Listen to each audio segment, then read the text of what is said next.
Okay, Zach, it has been too long. I think it's been over a month since we published anything. And so I've been getting so many like hateful emails from the fans. Have you been getting those too? The dozens of fans?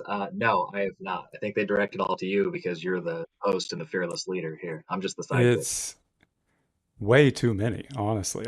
You wouldn't believe the attention this thing gets when we go dark for a week. I do have something actual actually true to tell you, which is at a new old golf student come on the other day, and I probably listens to the podcast as well because he brought it up, and I said, "Oh, you listen to the podcast? That's great that you enjoy the Zach show." And he said, "Zach," and he goes, "Oh man, I really thought his name was Chad," and so I'm gonna be calling you Chad for Yeah, the rest of the day, just to let you I've been called much worse. So if I got to pivot to Chad, that can be my alias on this podcast. That's fine. Chad. I do love it. I actually kind of like it for you. I don't know. Um, okay, so mild bad news to start for everybody who listens to this just to hear me ramble about total horseshit. Today is not that day. We're going to go golf heavy, and I think some actual actionable advice for folks, and including you. We picked up where we left off in our last conversation, which was we were going to talk about some of your stats.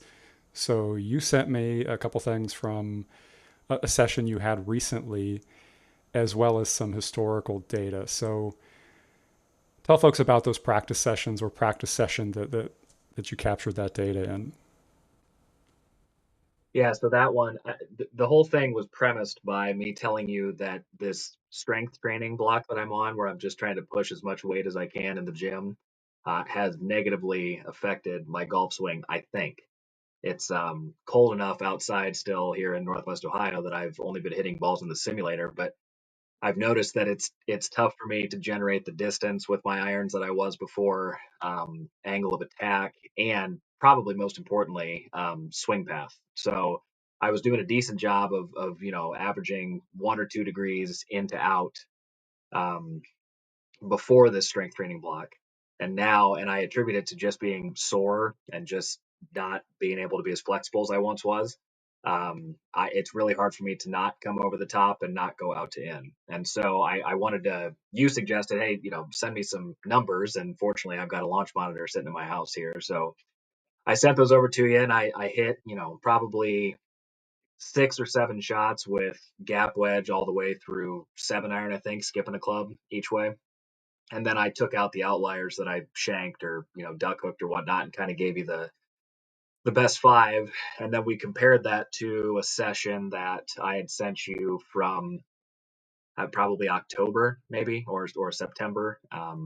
And it was pretty, and obviously you're the golf expert here, so you can talk about what you saw there. But it was pretty telling the difference between those two sessions. Hmm. So yeah, you said you attributed it to some soreness, which I mean has to play some kind of role. It's like anytime I ever make the mistake of like working out and then trying to hit balls, either like right after or sore. It's like I'm trying to start left-handed all over again. Like I don't. It all feels very weird. So that's got to Absolutely. have something to do with it. But I mean, if we were looking at an attribution pie chart of sorts, I mean, it's hard for me not to want to point directly to the obvious thing, which is just the natural decrease in volume that you've experienced just in the off season, right? I mean, you went, the better part of from say November to November 23 to 24. I mean, you went kind of nonstop, working on, what we were paying attention to, and hit kind of a lull with the increased workout and just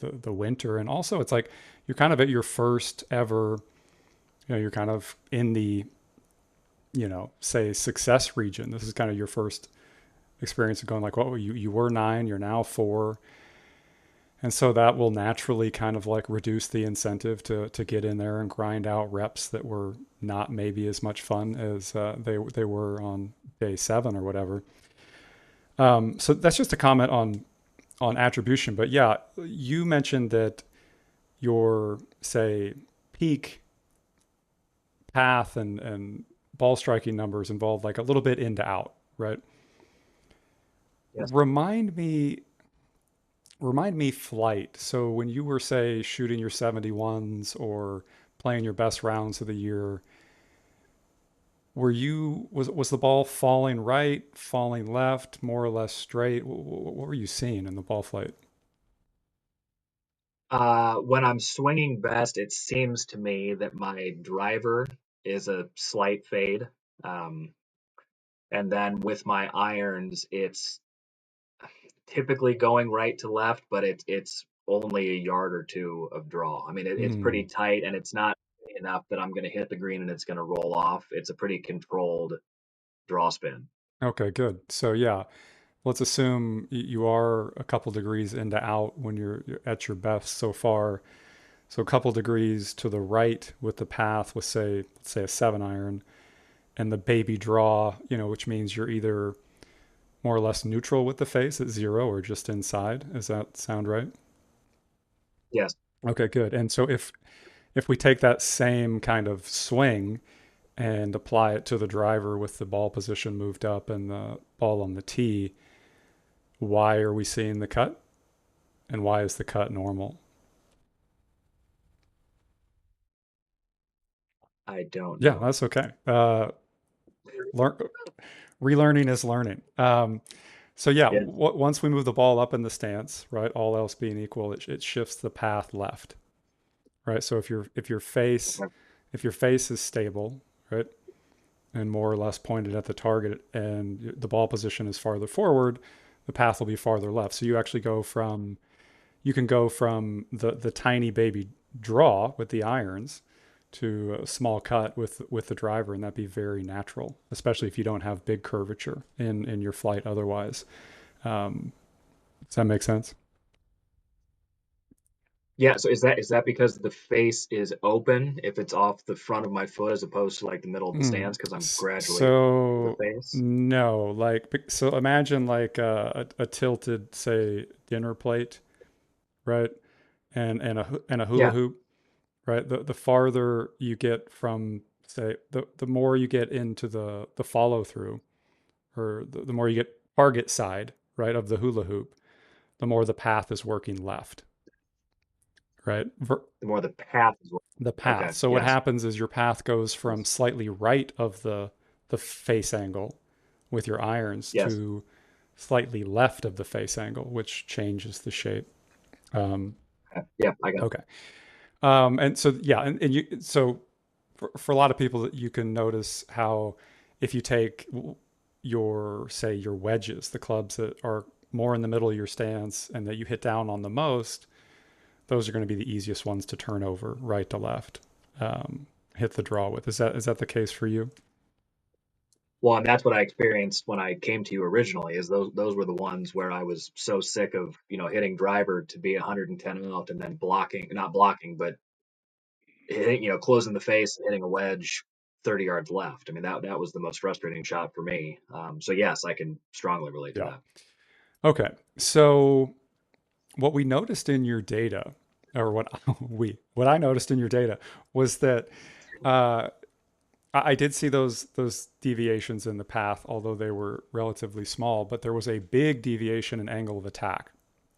Your your good numbers or your better numbers were more traditional angles of attack. I think like wedges, short and mid irons, right? They were down like 4 to 7 degrees. Um, Whereas the newer stuff from your, say, SOAR winter recent sessions, you actually were showing up with angle of attacks like around like -1. So um, any guess as to why or like what might be going on there? I mean, it's a general, it's a soreness thing for me, but I know there's a more specific answer than that. But I'm trying to figure out what muscle or what movement makes me sore enough that it's easier to sweep at the ball as opposed Mm, to attack it. That I don't okay. know. So the angle of attack relates heavily to the club path as well. So the more we hit down on it, all things being equal, the more our path is working to the right. So as you described, you said recently your path has been much more left. Well, your angle of attack has also like been lower, right? Which means you don't have, say, as much shaft lean necessarily, right? So all these things are related. And what I would guess is true, we don't have this data, or at least we haven't dug it up yet. What I would guess is true is this is just very normal reversion, as in we reduce the reps, and your old swing, which we have evidence of what that thing looked like, the old swing had a very necessary habit of playing with a low angle of attack. Like you had to dump the angles out of it. You had to release the club early um, Yep.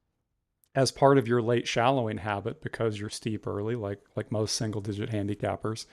So this is all a very like mildly technical, fancy way to say that we've got good evidence in your numbers of some normal reversion. So welcome to golf Yep. improvement. I hope you enjoy. I hope you enjoy going backwards and forwards and round in circles and forward a little and backwards, because that's the game you're playing. Yeah, it seems like it. So I guess it'll be interesting for me going forward then. I mean, I'm off this strength block that I've been calling it after this You week. look great, by the way. Well, I appreciate that, but I tell you what, I'm the heaviest I've been in about 5 to 10 years. So it's time for me to kind of switch off of that and get myself back down to a respectable weight and yeah, see if I can get a little more flexible and less beefy. Hmm. I guess that'd probably be the best thing to do at this point. Okay, so part of what prompted our get together today was you wanted to do kind of a golf lesson on shot shaping. And I found this some combination of hilarious and wonderful. Hilarious because we have this perfect evidence of your reversion and your lowered volume, which means the only thing you should be working on is the thing you were working on 12 months ago, right? There's your golf lesson.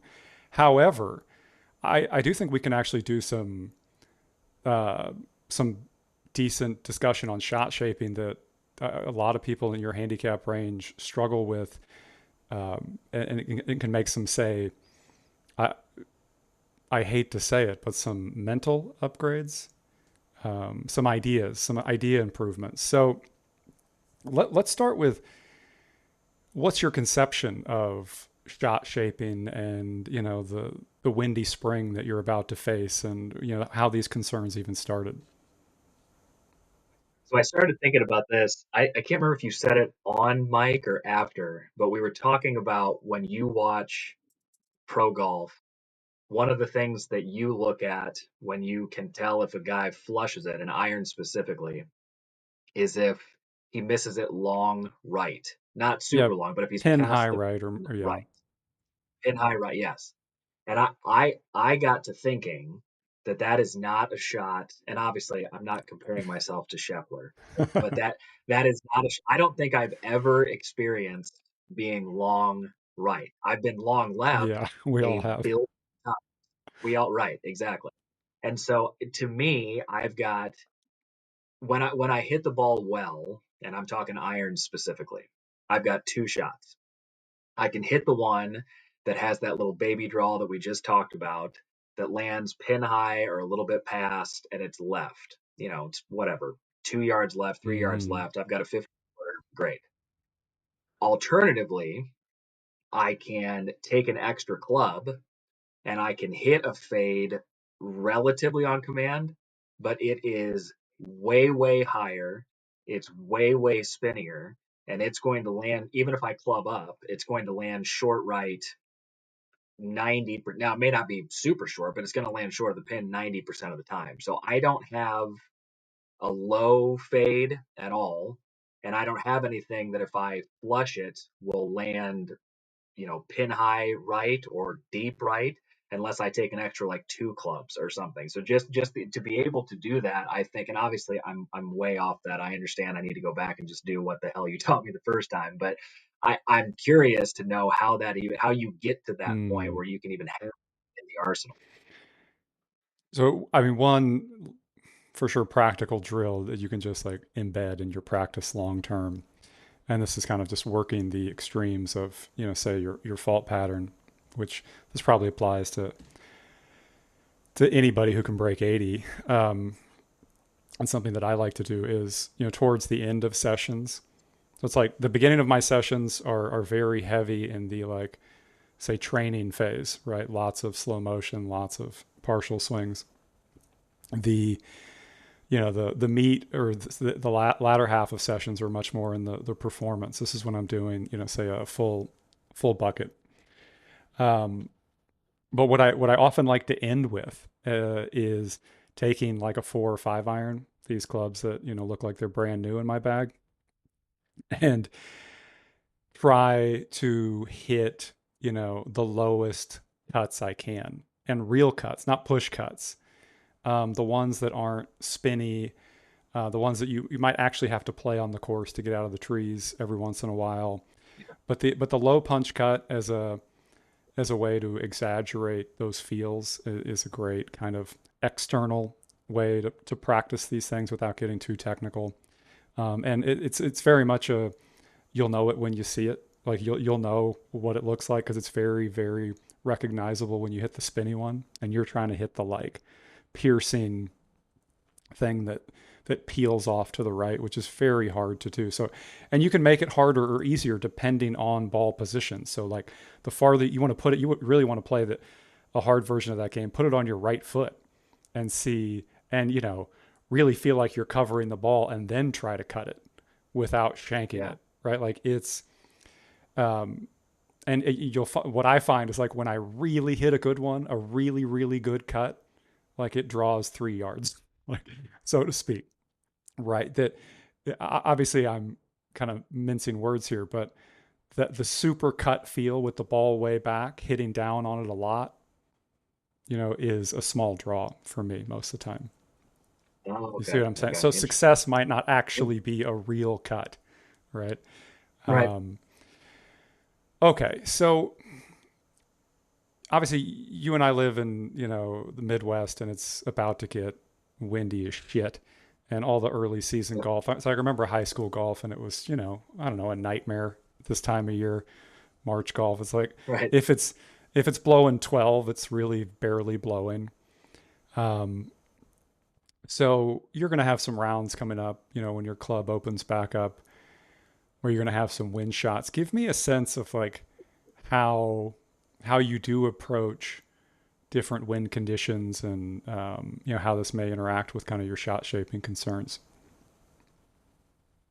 Yeah. If it's into me, um, I've just resolved myself to taking one or two extra clubs and just not swinging. That whole if it's breezy, swing easy thing. It Mm-hmm. took me in my younger days. Screw that. I'm going to swing as hard as I can. But I got so sick of seeing that balloon ball that I've done a decent job of just clubbing down or clubbing up rather. Um, you know, a punch cut or a punch shot type Mm-hmm. feel, and resolving myself that if I end up a little short, as long as they're not not a bunker or a crick or something in front of the green, then I'm fine being short and then trying to chip up and make par. Um, and then on the flip side of that, if I'm downwind, I mean I'm putting it way in the front of my stance, especially with driver. But even with irons and just hey, this thing's going to be super high, I'm fine with that. And clubbing down to account for that. So I try not to really adjust my swing, I guess, other than choking up on the club and or choking down and then adjusting ball position. I don't think I'm good enough to have like a different like a swing into the wind, right? So I just Mm-hmm. now that I've got these mechanics set up, in a semi consistent way, thanks to you, I'd like to just keep that the same and then just change ball position or where I am on the grip as my variable changes. Okay, good. Yeah, I mean that's a good like overview of I think what most people are thinking, and I'd say it's 80-90% correct. The thing that when I started thinking about this subject, I thought you might find helpful is this idea that's a little bit tongue in cheek, but it's that there is no such thing as a one club wind. Um, all club selection decisions should be kind of taken independently. So let's just do like a hard example. What's your, say, stock pitching wedge number? Uh, Carry 135, roll out Okay. 140 to So 145. 130, let's say 135 carry.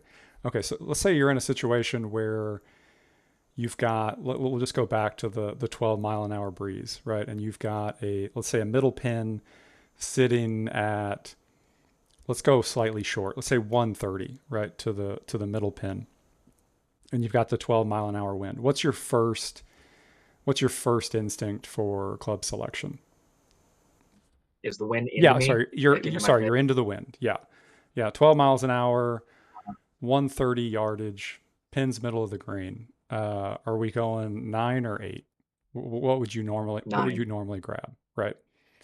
9. Nine. Okay. So that I think that's what almost everybody would grab, right? Is the 9, right? Your 9 iron probably carries on average, 145 to 150. Is that right? Correct. Right. Yep.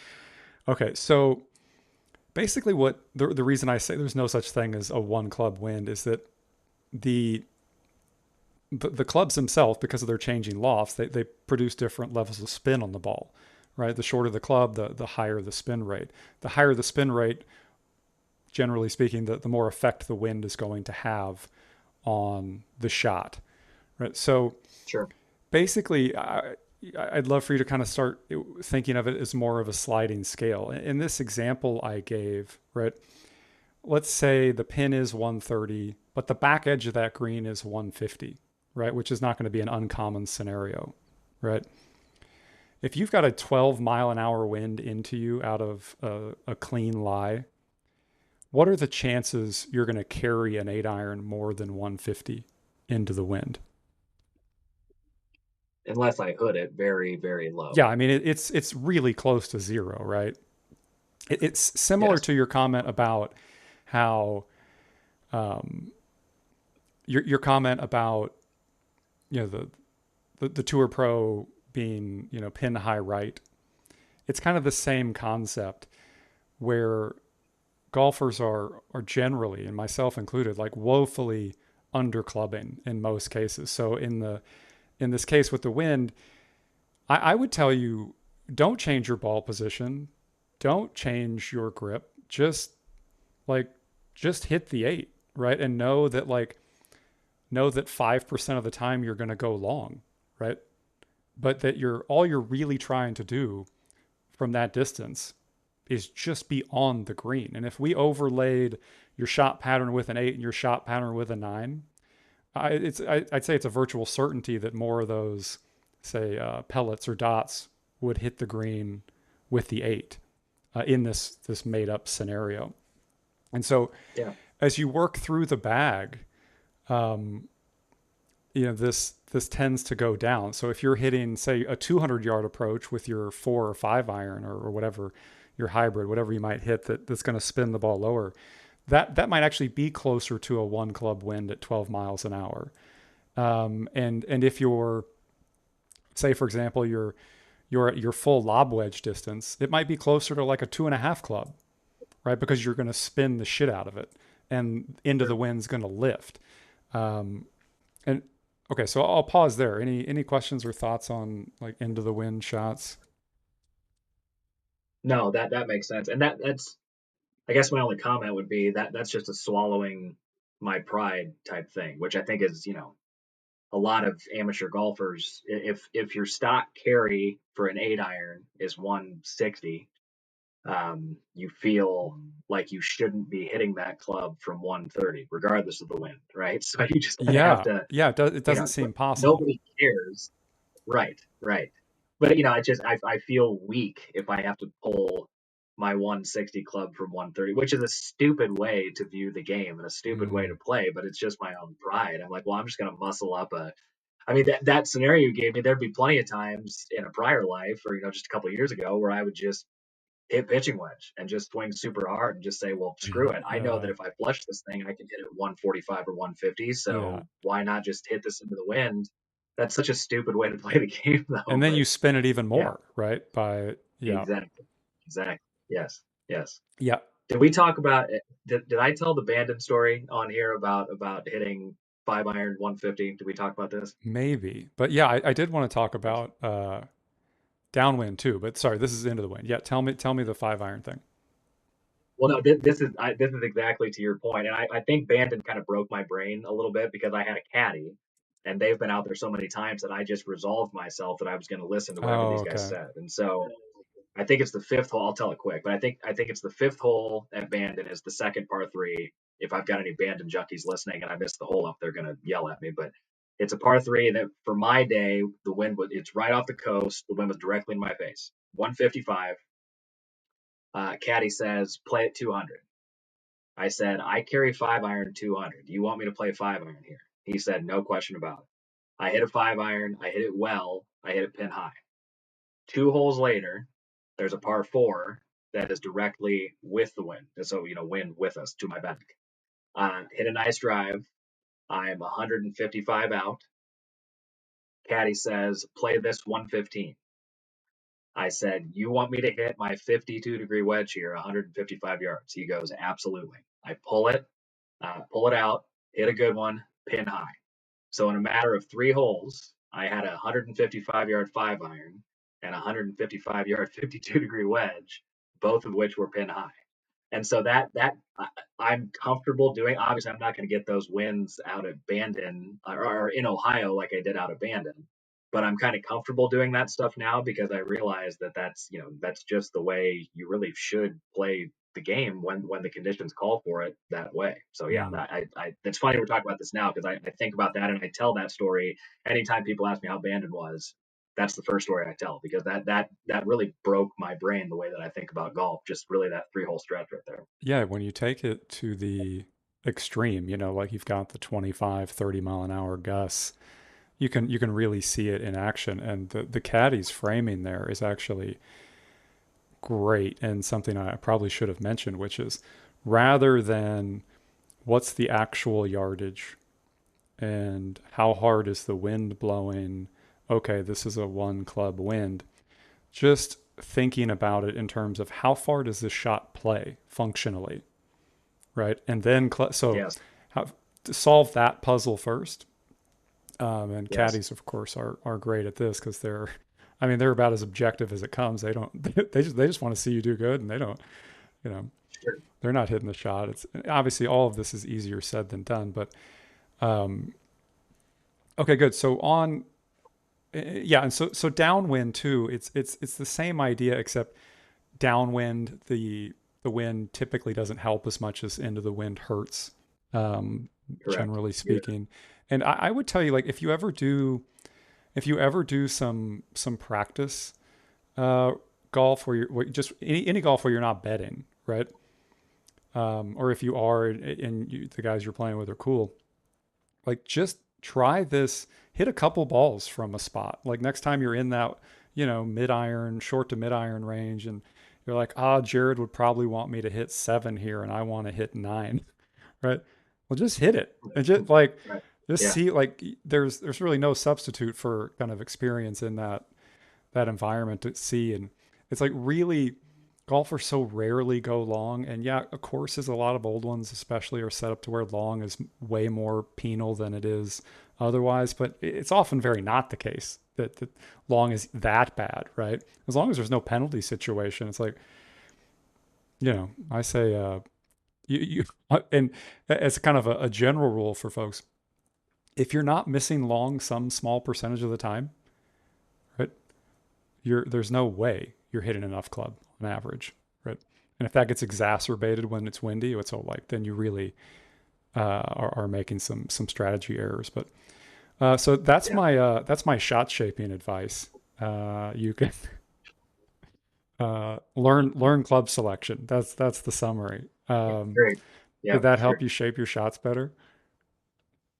No, but it put better. It was frame of reference that there's stuff that I should be focusing on that's not what I'm focused on. So yeah, that's why I come to you I, for these shots of realism and realistic there's expectations and prioritization. Yeah, that's what I'm here There for. was I think it was a tweet I saw the other day that I loved so much. It said that most people have unrealistic expectations because successful people never tell the whole story.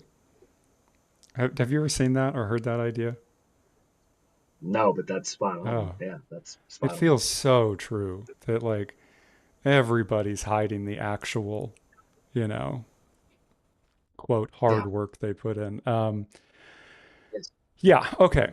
Any questions about all that angle of attack stuff, like and its relationship to, um, say, playing in the wind or club selection? Any golf advice I can round this thing out with before I ruin the podcast?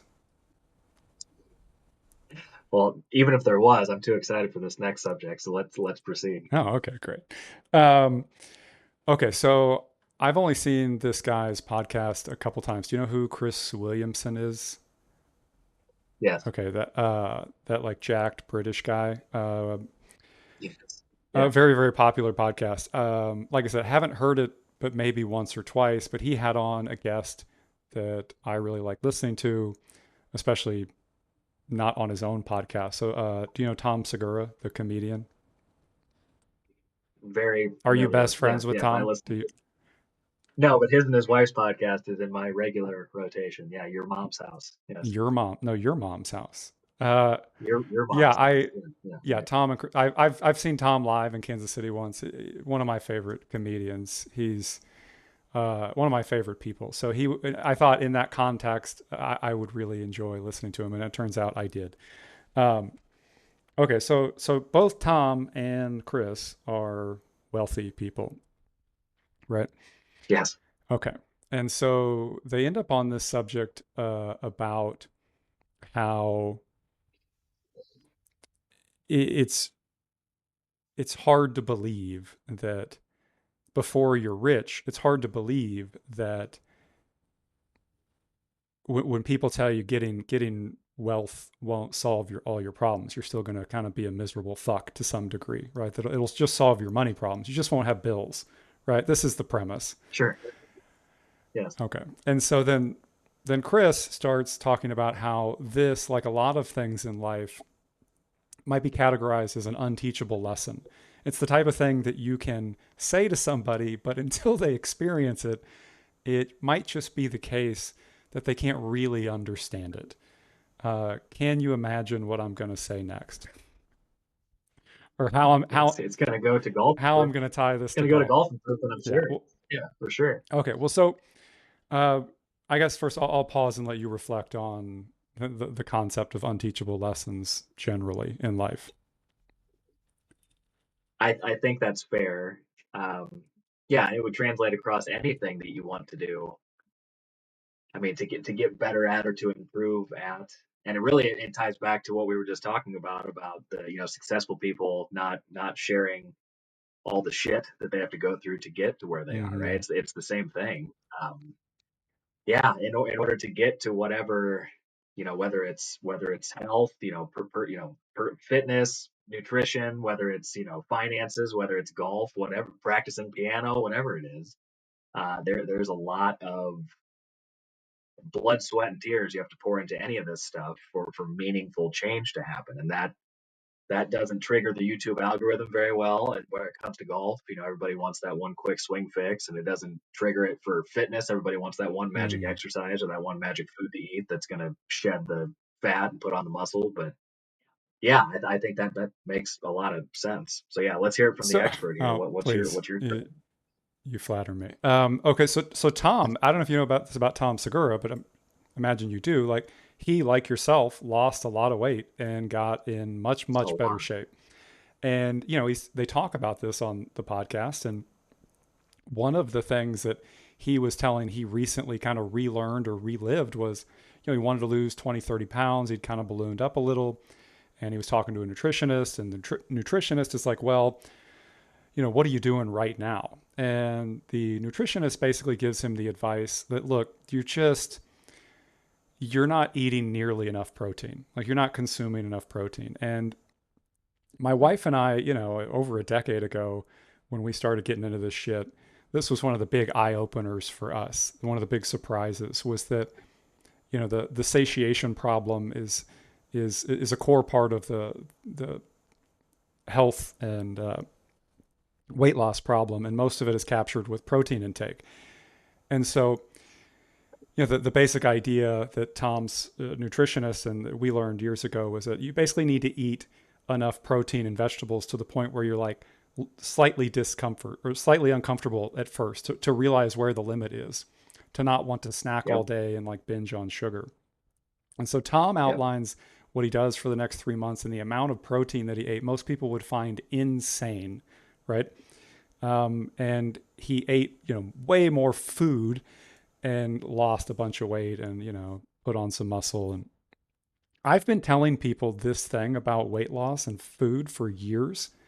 Nobody ever believes me that, hey, you just need to learn to eat enough protein to the point that you're full, right? That's step one. Forget about everything else. And people just act like I'm nuts. With with golf, if I could tie all this back together for you and for the audience, it's one of the main arguments that or ideas that I've painfully learned many times over the years is this idea that I put in the book is that golf swing faults are chronic and dynamic, right? Those two ideas alone have so much weight into how we approach practice and improvement. They're not going away and they will subtly evolve over time, right? Mix in a little bit of reversion and you have the recipe for the advice you got 10 minutes ago. Um, this thing, right? You are kind of on the precipice of getting to experience this thing that you quote know, right? But you're Hmm. really going to know it in 12 months. And Yeah. if there's going to be a theme to the show this year, this season, I think that that will be it. Is me trying to teach this unteachable thing that I'm excited that you're going to get to learn even more than you already have about. So um, that's where we're headed. I hope you had a good time. Great. Can't wait. Whatever. I mean, if I could lose the weight, I can do this golf thing. So yeah, we'll make it work. It's Yeah. not. It's gonna be painful, but we're gonna make it work. Well, yeah. I mean, but you're the type of person who enjoys really hard shit. So that's why we're still talking. Uh, That's true. That is true. That is why we're there still talking. Yes. there may or may not have been a golfer who left that didn't. Um, Sure. but okay, good. Yeah. Any closing thoughts on kind of the unteachable lessons thing? And No, based on what you just said, though, the beauty of all of this is that's totally fine. If you don't like the hard shit, you can still enjoy the game of yeah, golf. You just have to right set your expectations. And I think that's been, that was a theme in your book. That's been a theme in the stuff that you tweet about and talk about. And I think that's you just have to have, look in the mirror and have a come to Jesus moment. Like, do I want to go through the hard shit to actually get better? Or do I want to just, be a recreational casual hmm guy that goes out and occasionally plays well when the stars align? But for the most part, it's like your line about, every once in a while playing a lick like Jimi Hendrix. Like, do I, occasionally I can, string together a birdie or two, but 95% of the time I'm just going to be where I am. And there's nothing wrong with that. It's a hobby. And so if you want to put in that sort of low maintenance amount of time and then just go enjoy yourself when you're out there, by all means, I that's great. But for me, I would, if I ever got to that point, I would probably just hang the clubs up, because part of what's so fun for me now that I kind of know what to do, now that you've given me the recipe for success, is then going out and actually getting measurably better. And you can measure that by handicap going down, by, my best round by, 5, 6 strokes. I did that twice last year. By launch monitor numbers, percentage of greens hit, whatever you want to do. I think getting measurably better, that's as much fun for me as actually playing the game. And so if you don't want to do that, fine, but you just have to, what is golf for you? Is it you getting measurably better, or just going out and, hanging out for a couple yeah, hours? Either one's fine. So yeah, pick yeah. which one you want. There really is no wrong answer. And like, I think golf is so confusing with the variance that deciding what you want is so difficult that I just view this whole project, other than feeding my insane ego, as trying to help people make informed consent. Right? It's Yes. hard to decide what you want if you don't know the price. Um, But that said, it's also fun to pretend. So, Sure. either either path works. But Yeah. Right. awesome. Zach, that was fun, man. Thanks so much. Yeah, for sure. We got pretty deep today. That I was like it. great. All right. See you next time. See ya.